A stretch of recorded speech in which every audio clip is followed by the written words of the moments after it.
Welcome to Forensic Friday. Where we examine the intersection of true crime, psychology, and the heart of being human in the middle of it all.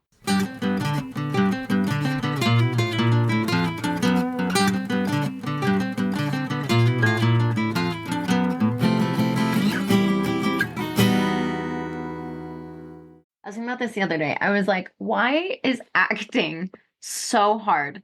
Because I told you that time that Preston and I've been in a few commercials for Bojo's. Yes. And like, That was so fun to learn about you. I did not know this. yes. So we've done 3 commercials, and the first one was absolutely terrible. And it's like they turn the camera on, and I like forget how to walk. I totally forget how to walk. And Preston's like, what are you doing? Oh my gosh. I wish I could show everybody how I look. Well, we had a taste of that when we did our headshots because we had to walk. Remember when she was Oh, like, just yeah. walk in a straight line? Yes. And I was walking all crooked. And then, like, there's pictures with one foot turned in. I don't even. Yes. I know. It's like when the cameras start rolling, you don't know what you're doing.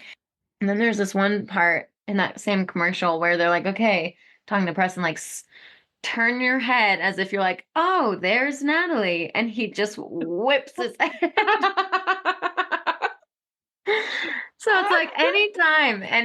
It just, Oh, goodness. I feel like we should post that. the commercial. Yeah. Oh boy. Okay. But I was watching this documentary Okay. about this guy who has like over 1,000 children. What? Yes. How is that possible? Like sperm donor? Yes. I was hoping you'd ask. He's a sperm I donor. was hoping you would ask that question. So yeah, he's a sperm donor, and he has like all these little children everywhere, and all these couples, like, mostly, I want to say mostly like lesbian couples, but a couple of heterosexual couples who couldn't have kids, and then single women, like Was it all like basically. scandalous or they just all picked him? Like he just had the most popular sperm? Well, so he technically said he didn't want to do the sperm donation sites, and so he was like doing it himself. What do you like with a turkey baster? Like how is he doing this? Well, so he would donate the sperm and give it to the couple, and they would use syringes. Okay, yeah, turkey baster. Yeah. I didn't know that worked. Yeah, oh, that's gnarly. Yeah, so that was the thing. Like these women would find him on these like sites. So you have a website like need sperm. I don't know. I wasn't that invested. So I have to be more invested in order to like do a full episode on it. Actually like retain it. Yes, I but get that. it was crazy. Can you imagine? And I swear this guy, like there's something wrong with him. Yeah. Very pretty, like a pretty man. That's, I think, why a lot of them picked him. You know how I feel about pretty men. I don't know how you feel about pretty I men. don't love it when a man is prettier than me. This is very hard. And I'm not attracted to pretty men. I don't understand like when they're real pretty. I like rugged, not pretty. Yeah. Yeah. I think Preston's gonna kill me. I think Preston's pretty. Well, I of course think Garrett is But man he's pretty, but in a way that I like. Yes, but he's like not like he doesn't spend more time in front of the mirror than I do. That's Oh, the concern. yes. I just would not choose that. If you have a pretty man and you're happy about it, that's great. If you are a Yeah. pretty man, good for you. Yeah, no, before I got married, I was like, I don't want to end up with someone who spends more time looking in the mirror than I do in the morning. Understandable. I need low maintenance, Yes. you know? Yes. I'm like medium maintenance. I'm not like high maintenance, I don't think. Preston would probably say something different, I don't but think you're high maintenance. I don't either. No, I can be a little bit high maintenance, but I try not to be. I think I can be bougie. Oh, I'm bougie for sure. Yes. We're both That's bougie. not high maintenance. We get nice cups if that's any That's our indication. bouginess. Yes. That's our bouginess. But yeah, so maybe we'll do an episode on this crazy sperm donor, and there was another one that I saw a while back that was a doctor who was doing the same thing. That's what I was thinking you were going to talk about. This one I don't know about though. This one's different. Literally children all over the world. I was going to tell you too, there's a show coming out on August 1st on Netflix, I think. Good Girl's Guide to Murder. Oh gosh. And I've read the book. Uh-huh. It's real good. And I think the show is going to be very good. I think it's British, but Okay. it looks really good. That sounds fun. And it's fiction, so it's just like a fun show to get into. So you'll have to watch it with me in August. Okay. Well, maybe we'll do live Live react. reactions. Oh, that would be so fun. Mhm. We have so many plans. I know. We just need to do them. Fair. And we're Well, getting ready for conference. we need time to do them. Someday. Someday. Someday. Well, I have a doozy for you. I have a twofer today. I'm ready. We're calling this one A Tale of Two Victims. Okay. Okay. I know, aren't you excited? I am on the edge of my seat. My guess is you've heard of both of these cases. Both of these cases had a ton of publicity, but there are some really interesting pieces to both. Okay. So I want to start by talking about the novel Gone Girl by Gillian Okay. Flynn. Okay. Did you read it? No. Oh, wait, Gone Girl. I started it. I have not finished it. Okay, and I'm sure you've seen the movie. Have you seen the movie? If you haven't, I'm even more excited. I know. Hold on. I think I have Gone Girl. I have a little bit of a plot synopsis to catch you up. Oh, I 1000% have seen this movie and it's insane. It Okay. is insane. Okay. 2012, the novel Gone Girl by Gillian Flynn comes out, and then the movie came out in 2014. And I'm trying to not spoil it too much. If you really want no spoilers, do a little 30-second jump ahead. But basically, the plot is about a former writer, Nick, who Mhm. Ben Affleck plays him in the movie, and Amy, who have this like great marriage in public. Like the image of them is they're very happy. They both lose their jobs during the recession. And so they move from New York to Nick's hometown in Missouri. So they're kind of struggling. Like they're having this little arrested development. They were living their best life in New York, moved to Missouri. On their fifth wedding anniversary, Amy goes missing. Mhm. And there's blood in the house. There's everything's kind of pointing to a bit of a struggle, but it doesn't necessarily look like anybody broke in. So it's just a complicated scene in many Okay. ways. Okay. And they immediately suspect Nick. And Nick is really apathetic and he's just not a sympathetic character. Like from Okay. jump, he just looks a little bit guilty. Yeah. So Amy, on every anniversary, would create these big elaborate scavenger hunts for him with like gifts and stuff like that. Well, this particular year, as he's sitting in the house and he's starting to notice things, he finds stuff from her for this scavenger hunt that she Okay. made before she went missing. Yep. And it takes him to all of these places where he had had sex with a student. Yes, that's right. Yep. So he was having an affair. She didn't know about it. She was resentful and she sets everything up. Okay. So there's diary entries about how their marriage was deteriorating. She drained her own blood and splattered it in the house before cleaning it up in a really sloppy way. Uh-huh. And then where she actually ended up going was to a campground in the Ozarks. She stayed Uh-huh. there for a while. Money got tight. It got a little bit wild. So then she ends up hooking up with this guy. She basically framed him as her kidnapper. So she's staying in this cabin with him. Okay. She seduces him. They get together and she slits his throat in the middle of having sex. Yep, yep, yep. So insane. Wild, wild, wild. And then she shows Yes. up seemingly abused and traumatized, even though her husband now knows this is not real, that she made this whole thing up. Yes. Mm-hmm. And also, he finds out that a couple of her prior boyfriends had been falsely accused or framed in some way. So this is Okay. not even the first time. Yep. Okay, so that's Gone Girl. Yep. So, in terms of media, the media was all over this movie, this book. Everybody saw this movie. Everybody was talking about this book. This was the book club book Right. that year because it's completely insane. It's a great plot Yeah. twist, right? Yep. Yep. That's all happening. Movie comes out 2014. So jump to March 23rd, 2015 in Vallejo, California on Mare Island. Aaron Quinn called police to report that his girlfriend, Denise Huskins, had been kidnapped. He claimed that they woke up to a blinding light and three laser dots on them that he thought were tasers. His Mhm. girlfriend had to tie him up and put on swim goggles that were blacked out with duct tape and foam headphones that played wind chime music. Okay. Okay. The kidnappers took his blood pressure, which is insane. He was told to take, Why? because we don't know. Okay. We don't know. He was told to take NyQuil and diazepam, so he drank this like NyQuil diazepam mix, and then to Okay. lay down face down. The assailants are wearing wetsuits. One of them says this was meant for Andrea. Andrea is Aaron's ex-girlfriend who had lived in the house. So there's a Oh. little bit of discussion between the kidnappers, that this was meant for Andrea. Yeah. They decide to take Denise anyway, and they ask for $15,000. Interesting. One of the last things Aaron hears is his car running in the driveway. Denise is thrown into the car, and then Aaron wakes up hours later from the sedative, and he wakes up and sees a camera up in the corner of his living room when he wakes up. Okay. Okay. So he has some decisions to make when he wakes up because he does remember kind of what happened.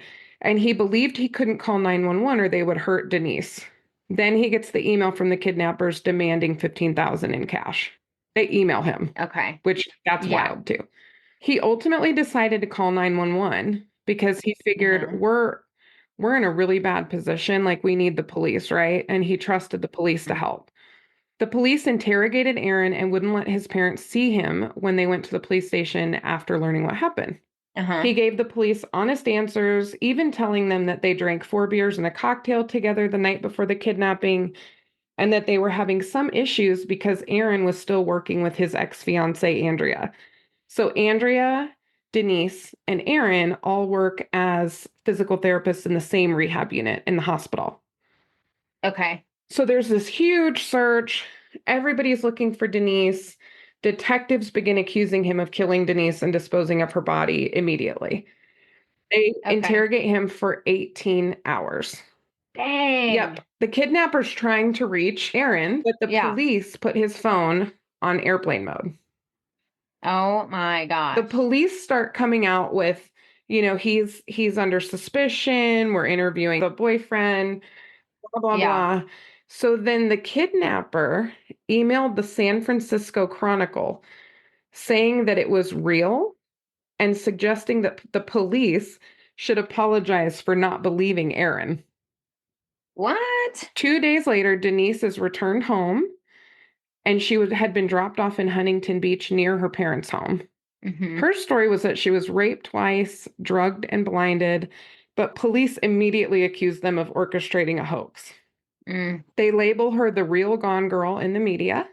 And it turns out they had evidence that actually might have helped them save her, but they didn't use it. Matthew Mueller, an ex-Marine and Harvard graduate, was ultimately arrested and charged with robbery and assault when Sergeant Misty Carasso, she was a police detective from Dublin, California, made connections to a similar home invasion, and she decided to go to his South Lake Tahoe cabin and investigate. She found toy guns with attached laser pointers, duct tape goggles, and a blonde strand of hair was attached to one of the pairs of goggles, which was a match. That's wild. So she ends up proving that she was indeed kidnapped by this particular man. And that man, Matthew Mueller, it was sentenced to 31 years in prison in 2022. Dang. The couple is now married with 2 daughters, and they won a $2.5 million settlement in 2018 against the Vallejo police. Good. That's case number 1. And sorry, just to make sure I'm clear, that happened after Gone Girl came out. So Gone Girl. So that sucks. Right. So Gone Girl, the book comes out in 2012, movie comes out in 2014. 2015, Denise is kidnapped from her home. Like, boom, like right then. That sucks because she already is like, that situation is like, it mirrors the movie and the book. And it sounds bonkers, like all of it. Insane. They come in wetsuits. They put goggles over your head. They take your blood pressure. I mean, this is wild. Like, I can understand why the police were going, something's wrong with you, man. Like, what's going on? Right. But they really did ignore some evidence that might have actually allowed them to go get her. Yeah. and Yeah. she was raped. She had a really traumatic thing happen. And it's also Yeah. just bonkers that the kidnapper like stood up for them. That feels very weird as well. Well, that feels because the way he stood up was like to be like, no, this is a real thing. Mm-hmm. Like this happened to Mm-hmm. them. You guys are idiots. Mm-hmm. That feels a little like what am I trying to say?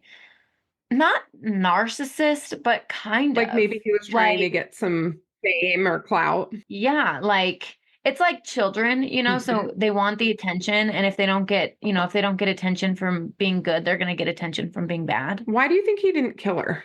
This is an ex-Marine, Harvard grad. He had to have been smart. Why not kill Oh, her? I wonder why was he going for the ex? Also a good question. And I have not seen an answer on that. Yeah. So my thought is maybe he didn't kill her because it was the wrong person. Mm-hmm. Maybe, I don't know, maybe he was ex-military. I don't know, maybe like a stream of conscience came over him or Like remorse. a subconscious thing where he just couldn't bring himself to kill her. Kill her, Because yeah. he Especially left like the wrong. evidence. He raped her, so there was evidence on her body. Yeah. And she was returned after 2 days she was dropped off in Huntington Beach, but she got home 2 days later. And they caught him because of the evidence. They caught him because there were other home invasions that were similar, where people had made similar reports. And there was one police detective, Sergeant Okay. Misty Caruso, who was like, I'm not going to leave this alone until I figure out what happened. She believed. She believed the victim. She believed what was going on, and she followed the actual evidence and Yeah. found him. Isn't That's so wild. that crazy? I mean, I wonder like, and again, this is just my brain going into like why even do it? Yeah. Like there's part of me that wonders what his military life looked like. Was the money the ultimate goal, or did they switch to money because they got the wrong person? That's Right. a question mark in my head, and we don't get an answer to that. Yeah. Yeah. There's just a lot of different components to it. So I want you to hold that one in your head. Okay. That happened in 2015, March of 2015. Got it. There's this other couple, Sherri and Keith Papini. They got married in Okay. 2009. They have a son and a daughter. November 2nd, 2016. So this would have been a year and a half after what happened to Denise. Hmm. Keith reported his wife Sherri missing after he discovered she wasn't home and had not picked up the children at daycare. Her purse and her watch were left, or purse and jewelry were left behind, and they did an extensive search of the area. Keith was interrogated. He was cooperative with law enforcement. He took lie detector tests. He handed over all of his electronics.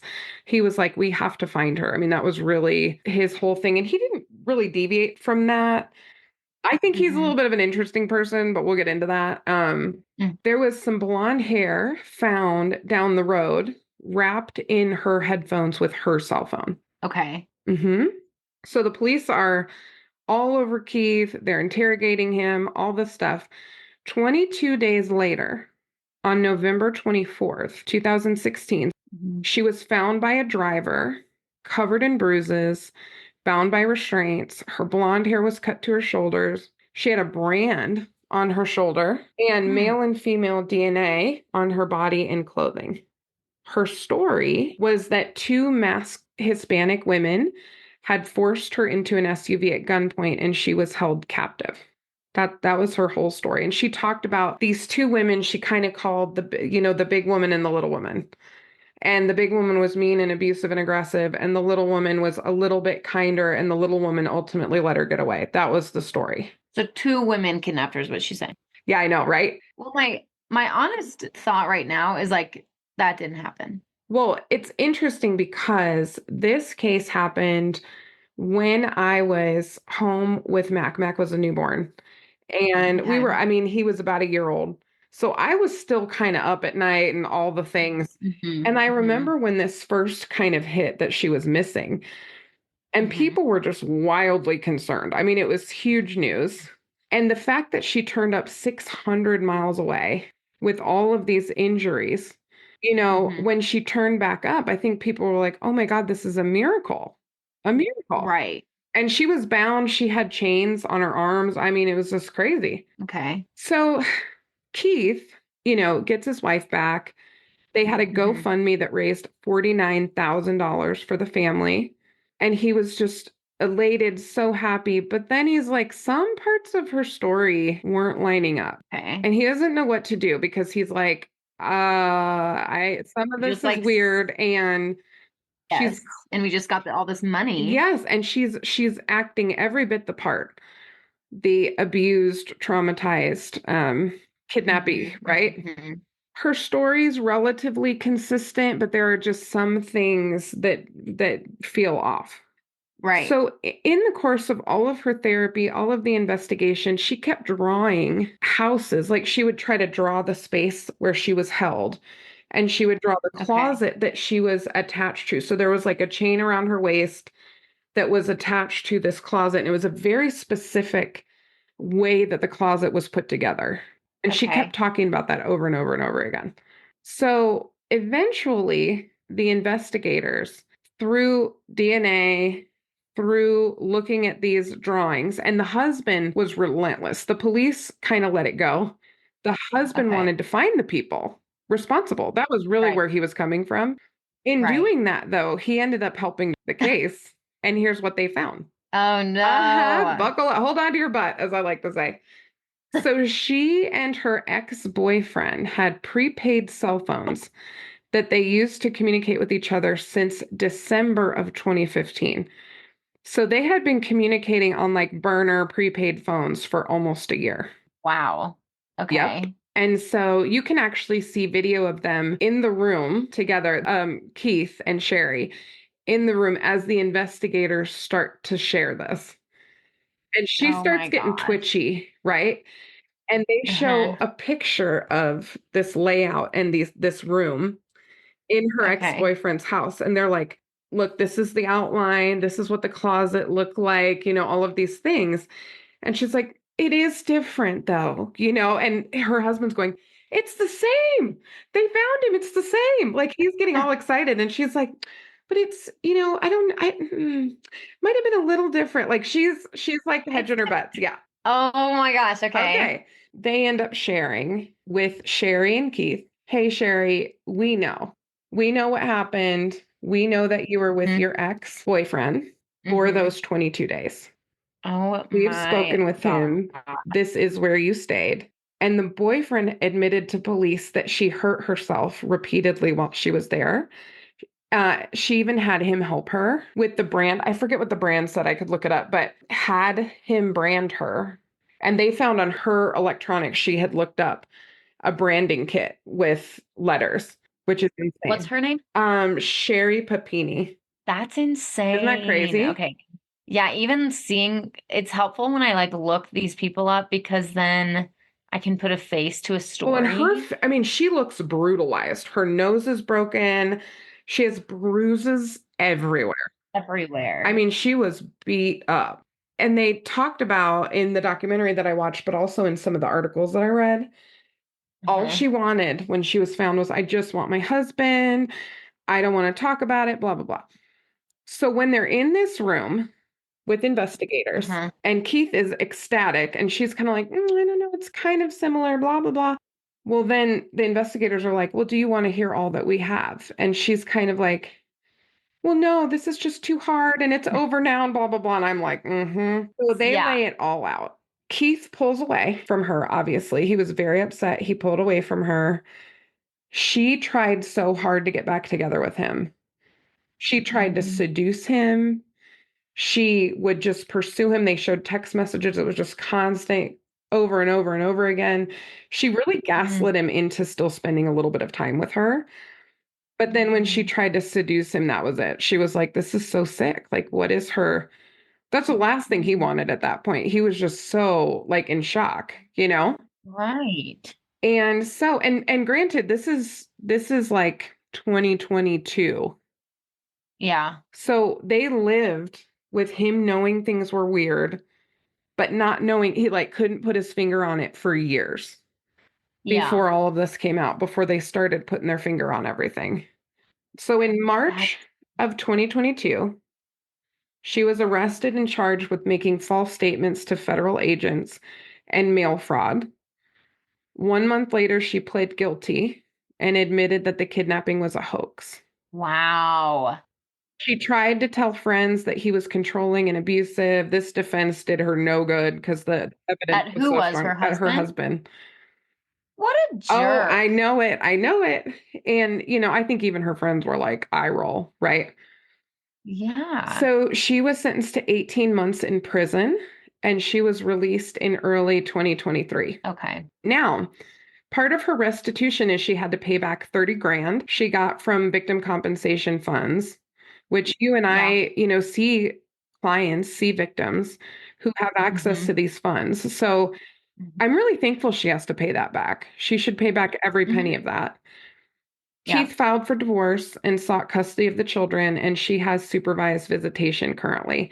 She has never expressed remorse for the kidnapping to him, the children, anyone. And he talks about how the kids lost like 6 years of their childhood because they had to protect them from the media. Then they had to protect Mm. them from, all the fallout of the case and everything else. So So how long did the case go? Like, how long did she lie she for? lied from the day she returned home, which would have been November 24th, 2016, Okay. until 2022 when the truth came out and she was sentenced. So she had that lie Hmm. going that Whole whole time. time. And piece by piece, her husband was like, things aren't Yes. adding up all those Yes. years. And he kept investigating, not necessarily because he didn't believe her, but because I think Mhm. he needed something. He needed them to get caught. He needed something because it just still There was no wasn't closure. exactly. Exactly. Well, and what did she do with her ex-boyfriend? Was she sleeping with him? Apparently not. Now, this poor son of a bitch, right? I mean, oh my gosh, first of all, dumb as anything. Okay. Okay, he really is. I mean, I saw an interview with him and I was like, oh my goodness, like, wow. He was obsessed with her, loved her, would have helped her with anything. Also, immediately told the police everything when they were there too. So, Right. just not the brightest bulb, but he was, I Yeah. think, still very much in love with her. Hmm. And so was kind of down for whatever. Yeah. I don't know what conversations he was having with himself as she's hurting herself in the house and then wanted to go back to Huntington Beach, Yeah. you know? I don't know. And she's so damn believable. This is the thing that's really scary. When you see Hmm. footage of her in Hmm. investigations, talking with authorities, talking with therapists, like in the hospital, I mean, she's just really does appear completely traumatized and she's screaming, crying. I mean, things that are hard to make up. It is not super. I mean, we were just talking about how hard it is to act, you know? Right. Like it's not easy to act this way. That's wild. Uh-huh. So what I want to do for the Uh-huh. psychology and heart of this one, we're going to do a little bit of comparison and Okay. how that affected the investigation of these two Yeah. cases. Okay. So, Before we jump into that, yeah. I wanted to ask a question. Yeah.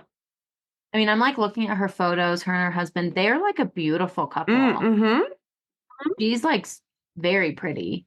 Yeah, Denise and Um, Sherri are a couple of beautiful white ladies, which we're going to talk more yeah, about. both of them. Yeah. And also like family, like it's just crazy to me. So there's this part of me with the psychology piece of it Yeah. that is curious around a couple things. Like one, I haven't seen any interviews. I literally only know what you just told me about her Mm-hmm. in this situation, but she is probably pretty smart to try to pull this Mm-hmm. off and to have kind of pulled it off for a couple Oh, years. yeah. But the fact that she could act so well, like, I don't know, maybe I'm part of my brain goes to like, is there part of her that really wanted to be victimized? Well, I think there's a pretty clear diagnosis. And so everything I read, they're like, Hmm. psychological experts can't figure out what the disorder is and what's going on with her. And I'm like, What? oh, we got her pegged. I got this one figured out. Yeah. Hmm. Obviously, I have not seen her. This is speculation. But she checks all the boxes for one specific disorder. Hmm. Which one is it, Nat? I don't want to get it wrong, but I think it's BPD. Almost. histrionic. Oh, yes. Now, Why here's did what I I'll not say. think of I that? actually think she has features of both, which is not uncommon with the Yes. cluster, right?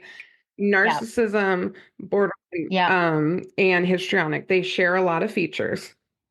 Yes. I always go to borderline out of the two Yes, because borderline has histrionic components. absolutely. Well, and here's the interesting thing about this one.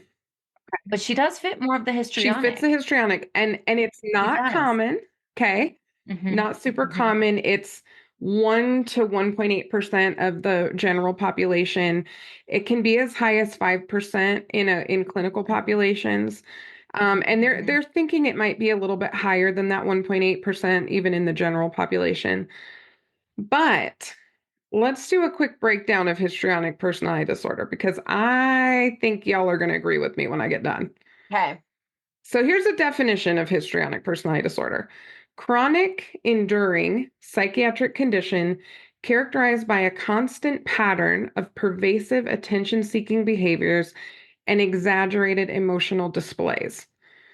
Onset is late adolescence to early adulthood. Okay. Genes play a role, but also environment. So abuse or instability in childhood plays a role, but also genetics. Uh-huh. Easily influenced, has rapidly changing emotions, thinks relationships are Okay. closer than they are, talks Uh-huh. dramatically with strong emotions. Behavioral issues include preoccupation with appearance, seeks to Uh-huh. be the center of attention, and they're inappropriately sexual or provocative. So, couple pieces I didn't share with you yet that I Okay. think support this diagnosis. Number one, her friends admitted that she's fairly dramatic. A Yes. bunch of her friends, sister-in-law, sister, they all admitted she can Okay. be a bit on the dramatic side of things. When her children wouldn't feel good, she would have them do this trick to get them to feel better. And the husband didn't know this until the kids offered to do this for him when he didn't feel good one day. She would Okay. put a string around their neck with like a little sandwich bag, and she would put Uh-huh. rags that had been soaked in rubbing alcohol in the bags and have them inhale the fumes, What? which would keep them sick. So you got a little Munchausen by proxy. However, that She would do that to her children? yes. However, that And Munchausen really supports the histrionic in yes. this case. Wait, she did that to her children and her She husband? did it to her children. The way the Okay. husband found out is because when he wasn't feeling well, the kid said, "We're going to do mommy's trick." And they took him to like under the sink where all of the supplies were, and they took a rag and they soaked it in rubbing alcohol and they told him to breathe it, basically to breathe in the fumes. And he was What like, did "What the he? hell?" That was one of the times that he got emotional in the documentary was he's going, "I can't believe she did this to our children." Mhm, The lack mhm. of remorse, strong, shallow emotions, playing her ex-boyfriend the way that she did, Yeah. right? And Yes. also, and I think this is the kicker for me, she wanted to have a get together with all of their friends and family and talk about the impact of this on all of them. How did they find Oh. out? What happened? How did they feel? Like all the stuff. Oh, histrionic I for know. Isn't that sure. incredible? Like, tell me about how you felt about my Oh, and then I'm kidnapping. going to sit here and I'm going to absorb it all. I'm going to connect with you, blah, blah, blah, right? That's disgusting. It is. So here's the thing. What is with all these? There's that also that white woman, that other woman who Ruby Frank, who's also Oh, insane. 100%. So here's the Anyway. thing. I think the reason specialists had trouble identifying, couple reasons. Number one, they want it to be trauma. Could Mm-hmm. be. We're trauma informed therapists. She may have a lifetime of trauma. That still doesn't Sure. get away from the personality dysfunction. No. And I think that a lot of specialists are very hesitant to diagnose a personality disorder because there's still kind of a labeling stigma effect and a perceived lack of treatment options, Mm-hmm. right? The truth is, we've actually come a long way in treating personality disorders. They're still really complex and hard to treat, but they're Mm-hmm. real. They're very Mm-hmm. real. And when you're around one, one of the things that we talk about as new therapists is if you leave a conversation feeling totally insane, you might have just Mhm. talked to someone who has a personality disorder Mhm. because it just feels like you can't get grounded into the interaction with the person because they're just floating. They're not integrated with Yes. any kind of true self, Yes. right? Yeah. So, couple of things on that psychology. What are you thinking? Mhm. And what do you think about the possibility that law enforcement was so quick to believe her because they had screwed up the other case with Denise so badly? Because Mhm. I believe both of these happened in California. That's wild. Hmm. And this one happened after Yep. the actual. About 18 months later. Well, Homegirl for sure watched Gone Yeah. Girl Oh, yes. and then saw this whole situation happen. Hmm. So she was like, I can get away with this Hmm. and it'll be believable because this just happened. Could be. Gone Girl for Yeah. sure. Yeah. You know, most people Um, would see what happened to Denise and think, maybe it's not a great idea to like put on a big act, but who knows? yeah. You know? Yeah. And yeah, it's just wild. And then the other part of my brain goes to, and like because you and I focus so much on prevention, Hmm. part of my brain goes to what were the red flags leading up to all this? Hmm. You know what I mean? And Absolutely. like I even think of the husband, and it's not the husband's fault that she did something Mm-mm. insane. Mm-mm. And Yep. you don't just wake up one day and you do something that insane. Oh, totally. And one of the things that they said as people started coming out and saying, yeah, she's a little dramatic, blah, blah, blah, told Yeah. big stories, rapidly shifting emotions, that kind of stuff. One of the things that was so interesting is this relationship with her husband and how stable it appeared. Hmm. And yet he was starting to go, okay, well, are you going to go back to work? What are we doing? She Hmm. loved being home with the kids, but I don't think she liked taking care of them. She loved the pictures and the feel good moments, but she was burning out a little bit on being a mama. And the reason I know Hmm. that is because once they recovered her, she used her trauma, her discomfort, everything to not have to do anything. She would not do Hmm. anything. He did everything. He cooked every meal because she said she was afraid it was drugged. Or, she couldn't clean up after things because she'd get triggered. I mean, it just was this constant kind of way to get attention and a way to escape all responsibility. Hmm. I wonder what her childhood was I like. know, I wonder that too. Because I mean, again, looking at pictures of her, like, again, very pretty Oh, blonde. she's gorgeous, looks happy, happy facial expressions, you know. Oh Yes. yeah. But there's part of me that's like, I wonder if, and it runs with the Uh-huh. histrionic, like diagnosis. I wonder if she's just always been so showered with Mm, attention, could be. that like it can be intoxicating. And so maybe she just was like, what is like the biggest way that I can be the center of everything and be doted on and, Mhm. totally cared for and, And get this like just, attention back from my husband potentially if they yeah, had drifted a yeah, little bit. yeah. Well, and like that speaks a little to the kids too. I mean, oddly enough, I see this quite often, even in just conversations with Oh people, yeah. right? Where like when children enter the picture, one or both spouses feel Mm, neglected because the attention shifts from each other yeah. to the children. And how that, especially for mamas, that how that can be really, um, yeah, I can just feel like you can feel emotionally neglected. And I've talked to a few moms who've told me about Oh like yeah. postpartum, like years after having kids, but having still postpartum Oh symptoms of yeah. like, I didn't feel like my husband cared for Hmm. me. I felt neglected because they focused so much more on the kids, and I was struggling because I was a stay-at-home mom and Oh, whatever, like Well, and if you're fixated all on those things. appearance, right? If appearance is so important in all this, Yeah. you go through all of these changes, your body changes, your Yeah. responsibilities change, your picture perfect life gets a little messier. Hmm. Again, most of your healthy population takes the good with the bad and loves having kids. That's not Hmm. everyone. And so being able to Hmm. screen this sooner, I think of her Hmm. obstetrician might have been somebody who might have noticed, like, oh, her affect is a little bit off, right? It's like they Hmm. talk about vocal. Have you ever heard of vocal fry? It's like Mm-mm. it's a pitch tone that people Hmm. get when they talk in kind of like a high pitched voice, like this, like ba ba ba ba ba. Like you and I've laughed about.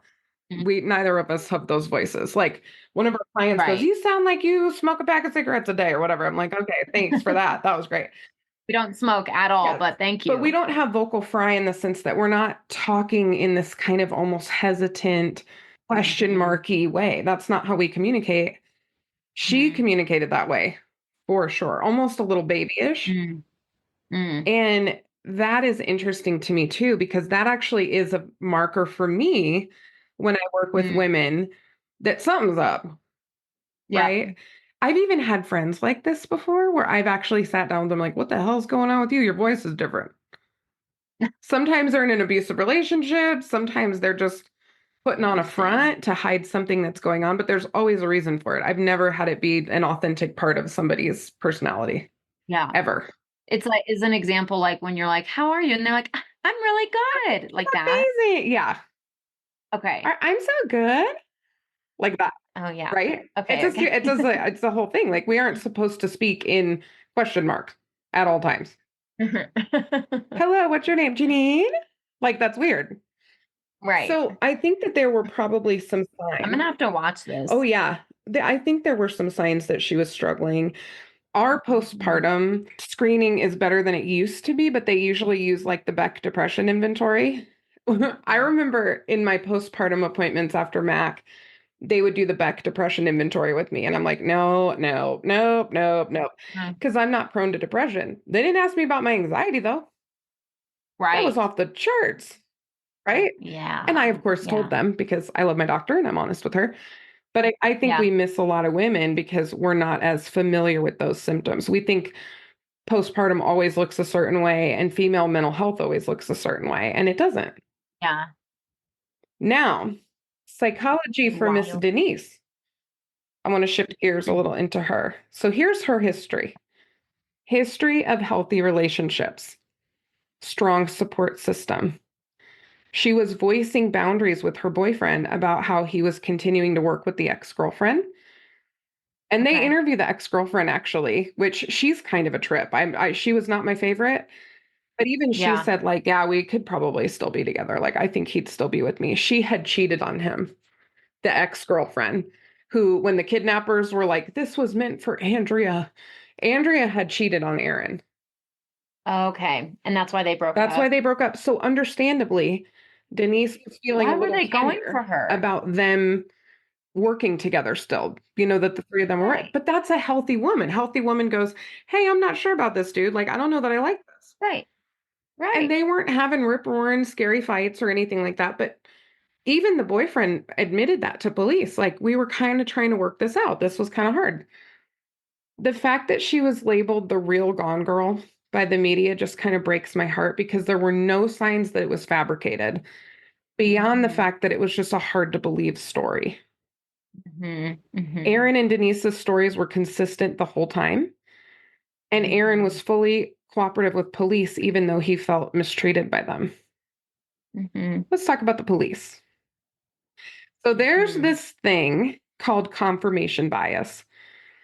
And it's sort of like Right. tunnel vision. Like I get this idea, and then everything I Yep. see that supports that goes right in that file. It's like, oh, Yes. yes, yes, yes, yes, yes. Yes. Yep. And we can lose objectivity. Yep. And so I think they were affected by Gone Girl, just the notion that somebody could just make something up for attention. Hmm. Hmm. They were unwilling to do critical thinking, Mm. and they seemed kind of uninterested in some of the leads that might have helped rescue Denise to a degree that the kidnapper decided to defend the victim and her boyfriend. So I wanted to share with our listeners how, Mm-hmm. when we're taught a assessment tool, right, like the DVRNA in Colorado, Domestic Violence Risk Needs Assessment, Yep. who do you think scores better? Somebody who's been doing this forever or a brand new baby intern? Intern. Yes, because an intern is going to be so close to the manual. They're going to be Yeah. like, I don't know what I'm doing. I'm going to read every sentence. I'm going to make sure that I get this right. Mm-hmm. If we've been doing this a long time, as you and I have, Mm-hmm. we have big old categories for things. Right. And you and I laugh all the time about that because we'll try to just put somebody in a bin over here and then we have to help each other not do that. So we'll be like, well, Right. wait a minute, maybe it's this, right? We have to keep each other honest. Yeah. One of the things that is true about law enforcement, they are trained, and I'm thankful that they're trained to Mm-hmm. react Yeah. quickly. And part of that training is they don't have the luxury of always sitting there and pondering what they should do. Sometimes they have to respond really quickly. Yep. You cannot train a brain to do that and then also critically think at the same time. Mm-hmm. So detectives are given a whole lot more training on how to kind of sit with the case and all of that. Mm-hmm. But Mm-hmm. I don't think you can train the knee-jerk reactions out very easily, right? Right. Right. So I think those cops had this idea, and it was a really small police department, Yep. really tight feedback loop, right? Mm-hmm. And so this brings me to the value of having a minority voice opinion Mm-hmm. and being able to accept it as fresh perspective, even if it feels threatening to our idea. Right. And that's what Misty did. Misty Kurosu, the police detective, Mm-hmm. she was not afraid to go chase this thing, and she chased it all the way down. I love that. Mm-hmm. I mean, I have a few thoughts on that. I think it's Mm-hmm. really cool that it was a woman. Same. She's the heart of my case for Denise. Yes. One of. So I think that's really cool that it was a woman who chased the case down, Yep.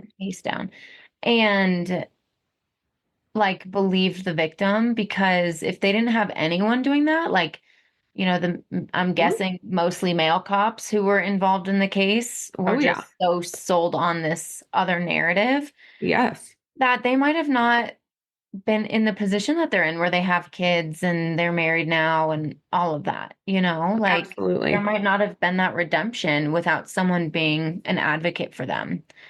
Yes. That's And really being cool. willing to think outside of the box and then chase it down. Yes. I'm curious, backing up a little bit, Mm-hmm. was there any more information from the ex-girlfriend about this whole thing? Like, do we know why she was targeted? Do we know? No, we really don't. She came in, she's just a weird character. Like they brought her in and they were interrogating her, talking with her. Mm-hmm. There wasn't really anything that emerged out of that I've seen. I could have missed something, but there's not like an obvious conclusion. And I didn't see any ties from this Matthew person to her specifically. I kind of wish, since he was so like adamant at trying to tell the police like this is a real thing, I wish he would have just said why he was after Andrea. Right. And then I'm curious, I remember watching this, but it's been a minute, so help me out. Did they look at the husband slash Andrea's ex-boyfriend? Hmm. Did they look at him as a suspect to like go after Andrea? No, Okay. no. So they thought he killed Denise. That's really what they thought. They thought he Okay. killed Denise. When the kidnapper reached out, that was weird, but they still Mm-hmm. didn't pivot very easily into something else. Mm-hmm. I didn't hear any connection between Matt and this Andrea chick. So it could be Okay. as little as they thought she had money. I don't know. Okay.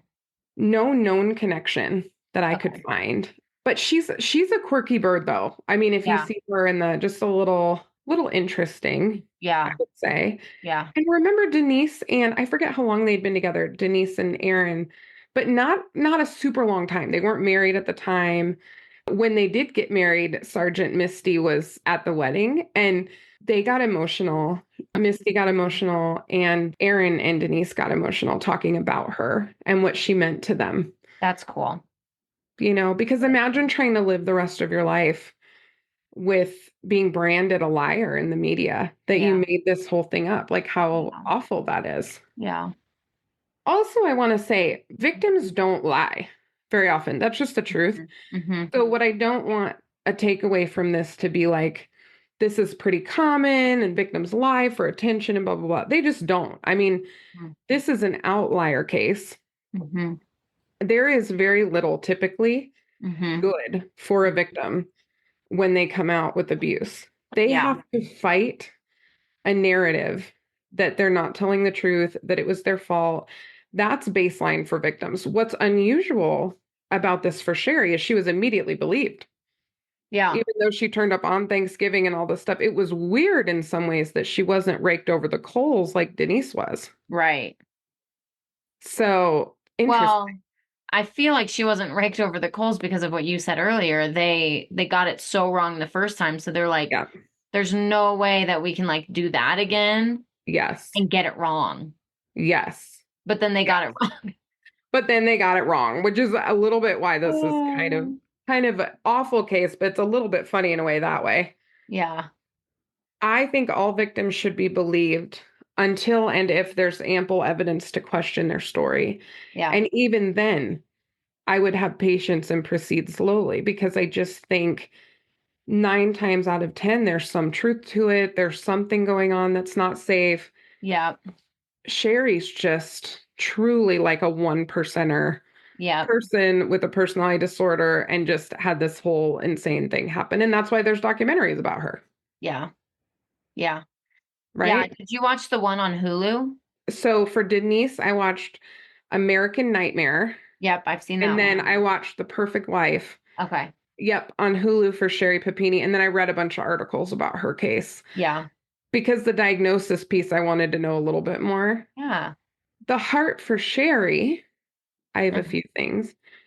Number one, the importance of role identification in families, Mhm. because there was that speculation that maybe she was struggling with what to do as her kids were growing older. Mm. And this is a selfish person. I mean, there's a pattern of selfish behavior, a pattern of Yeah. focus on self, but also sick. Like Yeah. there's some sickness there that nobody caught. And you're saying Sherri, that was Sherri. Sherri, yeah. Yeah. No, we heart Denise. Denise is precious, and I'm so happy that she's married to Aaron and that they're okay. Yes. Sherri's got problems, you know? Yeah, I mean, even And she's the type who would do something like this again. Like I don't think oh, maybe absolutely. not on this scale, Uh-huh. but she has no remorse. Someone like this in treatment is very hard because they do not take accountability. Yeah. Yeah. It's They just don't. interesting. Yeah, Sherri just looks she looks the part, which might Yes, be and she's judgy. tiny. So when she showed up emaciated. She wasn't eating with the boyfriend. So here she is hanging out with this boyfriend, beating herself up and not eating for Mhm. 22 days, Yeah. you know? Yeah. Yeah, just wild. I think my heart piece for Sherri is not for Sherri, it's for her Mm. family, Oh, especially her her children. children, and her husband. Like from what you said, and I'm gonna have to go watch it because I'm intrigued now. I know he rubs me wrong a little bit, but also Yeah, I feel for him. I yeah. think he's been through a ton, but he rubs me a little wrong too. Why? You'll have to tell. I don't know. Okay, I'll watch it. I can't put my finger on it. That would be an interesting conversation for you and I. Okay, I'll watch it and see what you're talking about. I think my Hmm. heart piece from what you've shared with him is that he was so worried Yes. and wanted to solve this case and then Hmm. got like so blindsided that she had made it all up years after. Absolutely. So I feel for the husband. I feel for the kids, of course, for them Oh, living under absolutely. that. So, yeah, I think what's hard is individuals who potentially have that cluster of diagnosis, right? Narcissistic Yes. personality disorder, borderline personality disorder, histrionic personality disorder. Yep. Any of those, there's just no insight to how your actions impact Yes. others. And so that's to be on the receiving end of that would be awful. Oh, yeah. I had a client ask me in the last 2 months, hey, I think I might have borderline personality disorder. I really want to know. And I said, okay, like we can certainly talk about this. Sure. I will tell you, in my experience, not many people with clinical borderline personality disorder will come in and ask a question like that. Right. So just that level of self-awareness is almost a rule out on some level, Yeah. right? And so we're still going to assess. It's all good. I love when people come in with curiosity about themselves. Yes. But when we really talk about borderline, it is undiagnosed, or it's overrepresented Hmm. in women, underrepresented in men. Absolutely. But we are more likely to take somebody who comes in this cluster. If you're a woman, you get hit with borderline. Hmm. If you're a man, you're going to get hit with narcissism, Hmm. right? Hmm. Rarely do we ever see histrionic. That usually gets rolled into borderline too. Yep. Which is why I thought it was more borderline until you shared more of her story. And I know you would agree with this because we've talked about it. Most of our intimate partner terrorists, which we're going to talk about that category of domestic violence, Hmm. those folks typically have borderline personality disorder. Some of the most dangerous Mm. domestic violence offenders we come across are actually males with borderline personality disorder. Hmm. But there is still hope for treatment. There are forms of treatment for borderline that can help a bit. And Yeah. so it's not how it was for a while where it's like, oh, that's just forever. You never get better. There's no treatment. Yeah. There actually is some treatment for some of these things. Yeah. And the last thing that I just want to make sure I say, and I want to know what you think about this too, the late PBS news anchor, Gwen Ifill, Hmm. coined the term missing white woman syndrome. Mm. And what she's talking about is the media's fascination and focus on missing people Hmm. that, quote, fit a dominant beauty ideal. Yep. And this is something that, gosh, I've benefited from even in my life. I've never gone missing. Okay. But being a white woman, Hmm. right? There's an approach Hmm. that law enforcement takes with me that I think is different than with anyone else. Yeah. I caused a 4-car accident years and years and years ago. Hmm. Those police were on me like, you're going to be okay. I'm sure everybody was slamming on their brakes. I'm like, I hit them. Like I'm a monster. Like I was listening to music and not paying attention. And Mm. everybody was so worried about poor little Janine. Mm. When I think about the number of Indigenous, Black, Hispanic, Hmm. any kind of minority victim, Yeah. and the amount of airtime they get and attention, it's a Hmm. little bit heartbreaking because it's a very clear statement that their lives are less valuable. Yeah. And so we talked about this with Gabby Petito's family, but I just want to emphasize again, all women are valuable. Yes. All women should be pursued to the ends of the earth if they go missing, Yeah. And so we need law enforcement, we need the media to pay attention to any precious person who needs help, Yeah. Yeah. you know? Well, it's so true. And that same concept came up with many, many, many situations, Gabby Petito being one of them. Mm-hmm. That woman, Eliza Fletcher, who went missing and was found killed. She was Mm-hmm. out on a run. So it is like, it's so sad because there's two parts to it. I think we need to shed way more light on all women, All women, yes. right? And then on the other side, it's like these women who do go missing where there is light shed on them. Mm-hmm. It turns into this thing of like, I don't know, like it almost turns into a negative thing and more about that than them missing. Yes. Does that make sense? Yes. Yes. So it's Well, a like, lot of times then they end up getting blamed because yes. whatever reason, they went to a nightclub or Mhm. things that all women do, Mhm. right? Well, this woman who went missing and was killed, Eliza Fletcher, from out running. I think she was Oh yeah. training for a full marathon and she started her run Yeah. at 4 a.m. I've done 2 marathons. You have to Oh yeah. start early. Well, you do, especially if you have a life and a She job, was a you gotta teacher, she had to train. be at Yes. work at 8 a.m. Oh So yeah. of course she had to start her run early. So it's like, it just sucks because the media is so focused on Caucasian blonde women, Yes. and they Yes. don't give enough airtime to all women, Indigenous women, Hispanic, Black, it's like it just sucks because it's like a lose-lose for everybody. in the Yes. sense of now the heart of this woman missing has turned to, well, of course they're focusing on this because she's white, which I get, Right. instead of her missing. But then it's like, okay, how do we actually solve this? We can't just keep 100%. yelling at each other.